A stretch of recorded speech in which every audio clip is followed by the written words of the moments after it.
जय हिंद, जय भारत। भाई और बहनों, रेबल सदानंद पति आप लोगों के बीच। भाई और बहनों, कल मथुरा था, आप लोगों ने देखा होगा। कई सारे मजदूर भाई बहन जो अपने प्राणों की आहुति दे बैठे, उनकी लड़ाई लड़ रहा हूं। अस्पताल प्रशासन से लड़ रहा हूं। नयती अस्पताल का जो प्रशासन है, उनसे निरंतर संपर्क में हूं। और बिहार के सीएम नीतीश कुमार जी को भी सूचित किया है, नेता विपक्ष को भी सूचित किया है। भाई और बहनों, आज एक अच्छी खबर के साथ आप लोगों के बीच में हूं, लेकिन उस अच्छी खबर के पीछे का जो दर्द है वो आप लोगों को जानना चाहिए। भाई और बहनों, आज डॉक्टर कफील खान रिहा हो जाते हैं कल माननीय इलाहाबाद हाईकोर्ट के आदेश से।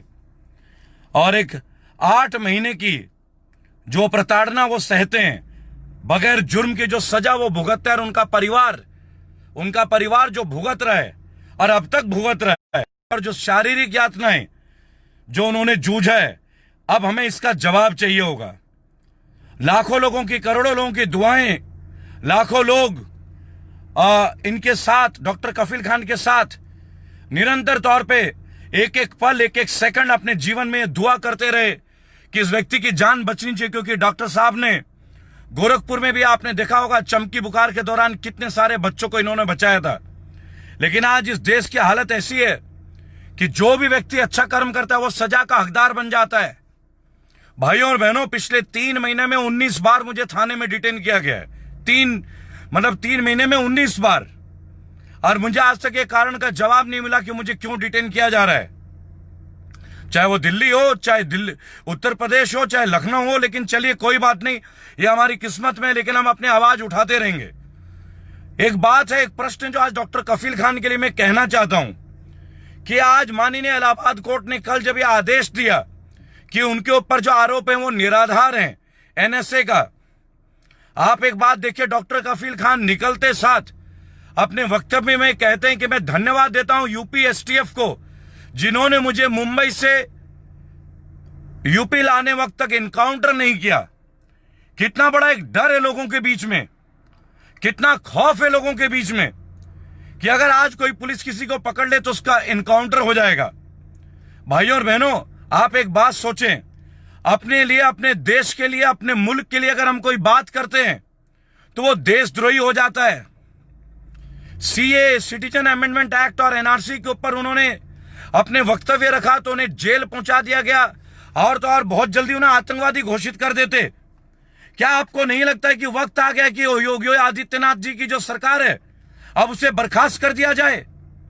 अब तो माननीय इलाहाबाद हाईकोर्ट का भी आदेश आ चुका है कि लोगों के ऊपर गलत तरीके से प्रताड़ित किया जा रहा है, प्रताड़ना किया जा रहा है।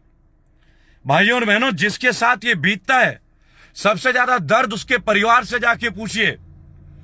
आपने देखा होगा, प्रधानमंत्री जी अभी अपनी मन की बात कर रहे थे परसों। रिकॉर्ड 1.5 लाख डिसलाइक आ गए थे एक घंटे 2 घंटे के अंदर। आखिर कब तक झूठी मन की बात चलती रहेगी? आखिर कब तक? भाइयों और बहनों, अगर मन की बात करनी है तो मैं प्रधानमंत्री जी से आज एक बात कहूंगा कि क्यों ना आप स्टूडेंट की मन की बात कहें।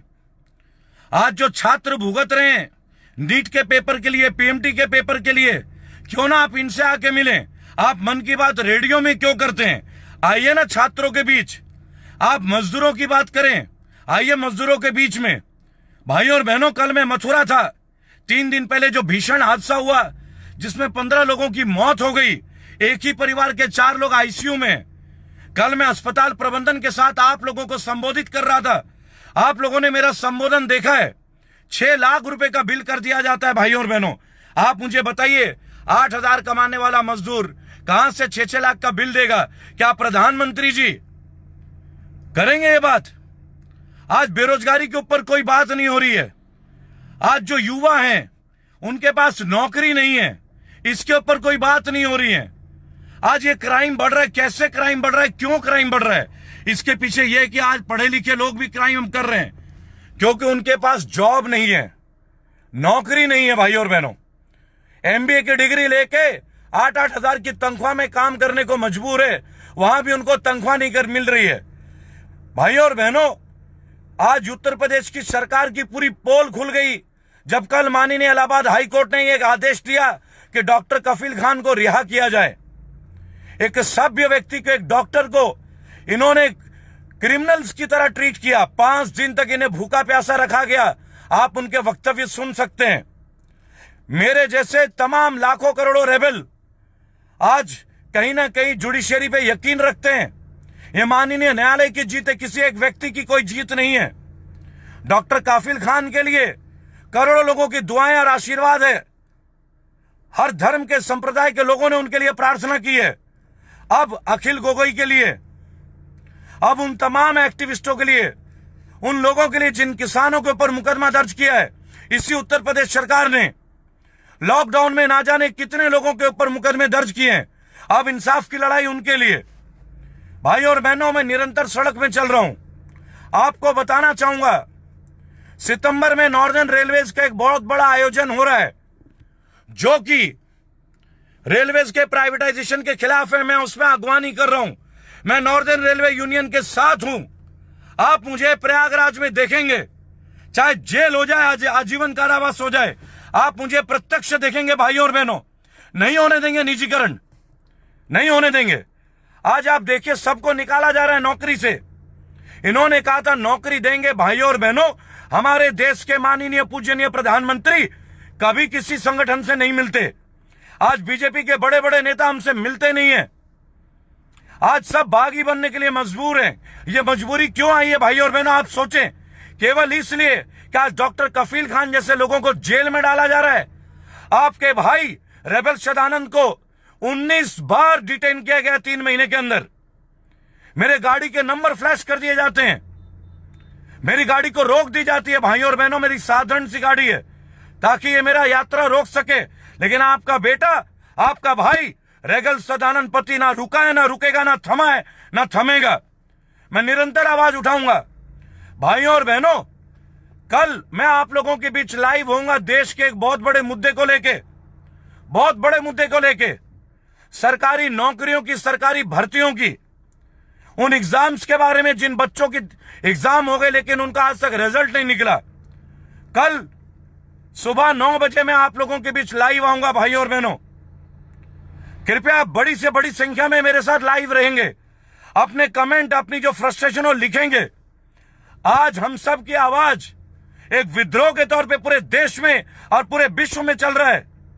मैं धन्यवाद दूंगा तमाम भाइयों और बहनों को। और जो लोग मुझे लिखते हैं कि मैं कश्मीर क्यों नहीं गया, तो मैं उनको बता दूं, मैं कश्मीर जा रहा था, लेकिन कश्मीर में बाढ़ की स्थिति थी। मुझे मना किया गया कि आपको 5 दिन रुकना पड़ेगा। अभी वहां सिचुएशन नॉर्मल नहीं है। और अगर मैं कश्मीर नहीं गया तो भी मैं अभी का भी लगातार रोज आप लोगों के बीच हूं। कभी मथुरा हूं, कभी मेरठ हूं, कभी गरिमा चौधरी के लिए हूं, इंसाफ के लिए। कल मैं मथुरा में आप लोगों के साथ नैती अस्पताल में था, उन गरीब मजदूरों के लिए जो बिहार के मजदूर हैं, जिन्होंने अपने प्राण गंवा दिए। भाइयों और बहनों, मैं घर में नहीं बैठा। बीजेपी के अंध भक्तों में आप लोगों से गुजारिश करूंगा, अगर आप में शर्म है, अगर आपको दुख है, तो क्यों नहीं आते आप मेरे साथ मथुरा के अस्पताल में। आइए बात कीजिए मोहम्मद शकील के लिए, आइए बात कीजिए उस बच्ची के लिए जिसका देहांत हो गया, जिसकी कब्र के लिए जगह नहीं मिली। आइए उन हिंदू भाइयों के लिए बात करते हैं जो उस दुर्घटना में शिकार हो गए, उनके घर को मुआवजा नहीं मिल रहा है। आप क्यों योगी आदित्यनाथ के साथ बात नहीं करते? क्यों नहीं नीतीश कुमार को आवाज देते हैं? रेबल तो अपनी आवाज उठा रहा है और निरंतर उठाता चल रहा है, लेकिन आप कहां पे हैं? हम लोग निरंतर, आप जमीनी स्तर पर लोगों के साथ जुड़े हुए हैं और काम कर रहे हैं, लेकिन आप लोगों से हमारा अपना काम भी नहीं हो रहा है। आप लोगों ने, बीजेपी के लोगों ने अपने ईमान बेच दिया है। ईमान, आप देश बेच रहे हैं, रेल बेच रहे हैं, अब आप हम लोगों को बेचने की तैयारी है। आरआरबी, एनटीपीसी, आर्मी की भर्तियां, पीसीएसजे की भर्तियां, कानूनी भर्तियां सब बंद कर रखी है। कल मैं सुबह 9 बजे आप लोगों के बीच आऊंगा पूरी विस्तृत जानकारी के साथ, डॉक्यूमेंटेशन के साथ। भाइयों और बहनों, वक्त आ गया कि दोबारा डॉक्टर कफील जैसे घटना अब किसी और के साथ दुर्घटना ना बन जाए। मैं निरंतर अपनी आवाज आप लोगों के माध्यम से, फेसबुक के माध्यम से, और मैं धन्यवाद दूंगा तमाम चैनलों को, तमाम यंगिस्तान, वॉइस ऑफ इंडिया, बोलता भारत, तमाम चैनल, कल्चीना न्यूज, एशियन न्यूज, एनसीआर, जिन लोगों ने मेरी आवाज को आप लोगों तक पहुंचाया है। मैं शुक्रगुजार हूं आप सबके आशीर्वाद के लिए, लेकिन वक्त है कि हम सब एक हो जाएं। वक्त है कि हम सब एक होकर लड़ें। वक्त है कि हम कफील खान की तरह दोबारा घटना ना होने दें। वक्त है अखिल गोगोई की लड़ाई में हम चलें। कश्मीर के जनता के साथ जो नाइंसाफी उस लड़ाई को लड़ें। देश भर के युवा आज बेरोजगार हैं, कोई भी मंत्री बीच में नहीं आता। टोल टैक्स बढ़ा दिया जाता है, पेट्रोल के रेट बढ़ा दिए जाते हैं, खाद्य सामग्री की कीमत बढ़ दी जाती है, लेकिन ये हमारे ऊपर अत्याचार कर रहे हैं। भाई और बहनों, आप देखिए डॉक्टर कफील खान ने यह बोला कि 5 दिन तक उन्हें भूखा प्यासा रखा गया। 5 दिन तक। आप सोचिए भाई और बहनों, क्या यह अमानवीय कृत्य नहीं है? क्या कोई इंसान ऐसे कर सकता है? भाई और बहनों, मैं अकेला चला था, आप लोगों का साथ मिल गया। लगभग 10 करोड़ लोगों का आशीर्वाद, आप लोगों का साथ मिल गया। अब मुझे परवाह नहीं है, ना मैं मौत से डरता हूं। ये युद्ध हम लड़ेंगे, इस सरकार को उखाड़ फेंकेंगे, बीजेपी के अंदर राज को उखाड़ फेंकेंगे। मेरी लड़ाई बीजेपी के नेताओं से नहीं है। मेरी लड़ाई माननीय मुख्यमंत्री योगी आदित्यनाथ या माननीय प्रधानमंत्री नरेंद्र जी मोदी जी से नहीं है। मेरी लड़ाई बीजेपी के बैड गवर्नेंस से, और ये गवर्नेंस का उखाड़ फेंकेंगे। ये लोग आज देशभक्तों को आतंकवादी बताते हैं, मेरे जैसे रेबल को ये देशद्रोही बोलते हैं। आखिर हमने क्या गलत किया? मैं मजदूरों के साथ खड़ा होता हूं, मजलूमों के साथ खड़ा रहता हूं, आपकी आवाज उठाता हूं, जहां आप बुलाते मैं वहां आता हूं। एक दिन घर नहीं बैठा मैं लॉकडाउन में। 19 बार ये लोग मुझे थाने में डिटेन करते हैं। अगर मैं किसी के लिए बात करता हूं तो मैं मुसलमानों का बन जाता हूं, अगर हिंदुओं का बात बनता हूं तो मैं एंटी बीजेपी हो जाता हूं। आप सोचिए, अभी तो पूरे देश में आगाज होना बाकी है। अभी तक 4G की फैसिलिटी, इंटरनेट की फैसिलिटी जम्मू कश्मीर में बंद है। आखिर क्यों बंद है? अगर आपका सुशासन है तो जम्मू कश्मीर में इंटरनेट क्यों बंद है? अगर आप ईमानदार हैं तो लोगों को क्यों नहीं जाने दे रहे जम्मू कश्मीर? क्यों मुझे रोका जा रहा है? क्यों मुझे फोन करवाए जा रहे हैं कि अभी आप नहीं जा सकते? भाइयों और बहनों, इन्हीं के लोग हमारे फेसबुक में भी गंदे गंदे कमेंट लिखते हैं। मैं आप लोगों से आग्रह करूंगा, इनको मुंह तोड़ जवाब दें। रेबेल के साथ है, रेबेल आपका भाई है, रेबेल आपका बेटा है। हर युद्ध में लड़ना चाहता हूं। आज लोगों के प्लॉटों पे कब्जे किए जा रहे हैं, आज हिंदुत्व के नाम पे हिंदुओं को गुमराह किया जा रहा है। भाइयों और बहनों, बहुत जल्दी मैं डॉक्टर विश्वरूप रॉय चौधरी से मिलने वाला हूं। डॉक्टर विश्वरूप चौधरी को आप सब जानते हैं, मेरी उनके कार्यालय में आज ही बात हुई है। कोरोना के बारे में एक बहुत बड़ा पर्दाफाश मैं डॉक्टर विश्वरूप जी के साथ मिलकर करूंगा। मैंने आज अपना मैसेज डॉक्टर विश्वरूप रॉय चौधरी की टीम को दे दिया है, और मैं कहना चाहूंगा प्राइवेट स्कूलों में जो बीजेपी का दखल अंदाजी है, जो माताओं पिताओं बहनों के साथ, हमारे परिवारों के साथ अन्याय हो रहा है, यह मुद्दा भी मैं उठाने वाला हूं। कल सुबह 9 बजे मैं सरकारी भर्ती के ऊपर बात करूंगा, सरकारी नौकरियों के ऊपर बात करूंगा, बच्चों के एग्जाम के बारे में बात करूंगा। मैं आप लोगों से आग्रह करता हूं कि आप लोग मेरे साथ आइए। अगर आप लोग ज्यादा से ज्यादा संख्या में आएंगे तो ही हम ये लड़ाई जीत पाएंगे। भाइयों और बहनों, ये हमें तोड़ने का कार्य कर रहे हैं। आज दलित सुरक्षित नहीं है, आज ब्राह्मण सुरक्षित नहीं है, आज क्षत्रिय सुरक्षित नहीं है, इस देश में कोई भारतीय सुरक्षित नहीं है। भाइयों और बहनों, कल सुबह 9 बजे इनका पर्दाफाश करूंगा। मैंने आप लोगों को बताया कि नॉर्दर्न रेलवेज का रेलवे प्राइवेटाइजेशन के बगैर विरुद्ध जो 15 सितंबर से आंदोलन हो रहा है, उस आंदोलन का आगाज में करने वाला हूं। आप लोगों का साथ चाहता हूं, आप लोगों की हिम्मत चाहता हूं, आप लोगों का आशीर्वाद चाहता हूं। बहन बेटियों के बलात्कार हो रहे हैं, 6 बच्चे, साल की मासूम बच्ची का कत्ल किया जा रहा है। मोदी जी मन की बात कर रहे हैं। 1.5 लाख डिसलाइक उनकी मन की बात 1 घंटे में होती है। और आज मुझे धमकी दी जा रही है श्री राम सेना के राष्ट्रीय अध्यक्ष अयोध्या से। वो मुझे फोन करके बोलते कि तू मुसलमान हो गया है, तेरा गला काट दूंगा। भाइयों और बहनों, क्या अपने देश में कोई जाति है? मैंने शुरू से बोला है, ना हिंदू की बात होगी, ना मुसलमानों की खबर होगी। मैं भारतीय हूं, केवल भारतीयों की बात होगी। यहां कोई हिंदू नहीं है, कोई मुसलमान नहीं है, हम भारतीय हैं।